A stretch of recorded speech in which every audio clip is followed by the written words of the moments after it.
যার কাছে আমরা ভরসা পাই, একটা পরম বন্ধু হিসাবে। বিশেষ করে মানুষ কখন যায় আপনাদের কাছে?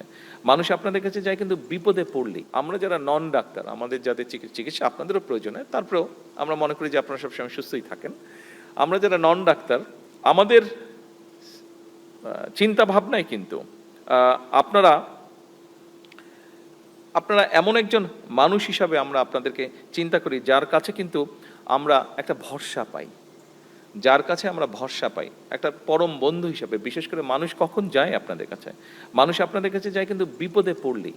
এবং একজন মানুষ বিপদে পড়ে যখন আরেকজন মানুষের কাছে যায়, তখন কিন্তু সে সেই মানুষটাকে তার ভরসার আশ্রয়স্থল মনে করে বলেই কিন্তু তার কাছে যায়। সেরকম একটি পরিস্থিতিতে মানুষ আপনাদের কাছে যায়। চিকিৎসকগণই কিন্তু রোগে শোকে কাতর মানুষের পরম বন্ধু হয়ে ওঠেন। এবং এই কথাটি আমি আমার জীবনেও এটি উপলব্ধি করেছি। এই দেশেরই প্রখ্যাত কয়েকজন চিকিৎসক আমার মাকে অনেকগুলো বছর ধরে চিকিৎসা দিয়েছেন। প্রত্যেক মুহূর্তে ওনারা তাকে টেক কেয়ার করেছেন।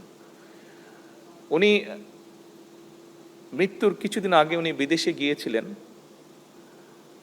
এখানে ডিবেট হচ্ছিল আমাদের মধ্যে যে আবার ওনাকে নিব কি নিব না, নিব কি নিব না।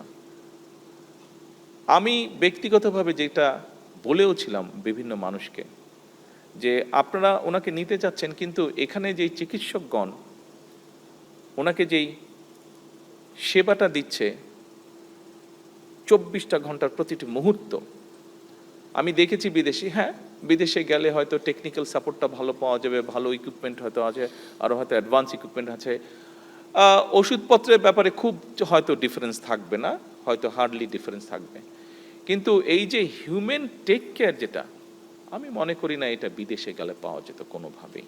যেই সেবাটা ওনার জীবনের শেষ দিন, আমি বলবো শেষ মুহূর্ত পর্যন্ত, শেষ মুহূর্তে আমার আল্লাহ তৌফিক দিয়েছিলেন, আমি সেখানে থাকতে পেরেছিলাম।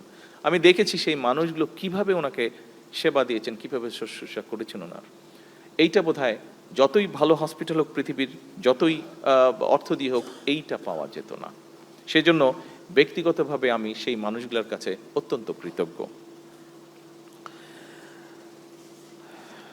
উপস্থিতিবৃন্দ, হাসপাতালের নিরাপত্তা ব্যবস্থা তথা চিকিৎসক, নার্স এবং সকল স্বাস্থ্যকর্মীর নিরাপত্তা নিশ্চিত করতে এর ভিতরে যেটি আলাপ আলোচনা হয়েছে, আমাদের প্রত্যেকটা স্বাস্থ্য উপজেলা কমপ্লেক্সে আমরা নিরাপত্তা ব্যবস্থাটা জোরদার করেছি। কিছুদিন আগে ওসমানী উদ্যানে আমাদের যারা উপজেলা হেলথ কমপ্লেক্সে কাজ করেন সরকারি চিকিৎসকগণ, তারা এটি বলেছিলেন এবং তাৎক্ষণিকভাবে আমি সেই ব্যবস্থাটি সমস্যার সমাধানের চেষ্টা করেছি।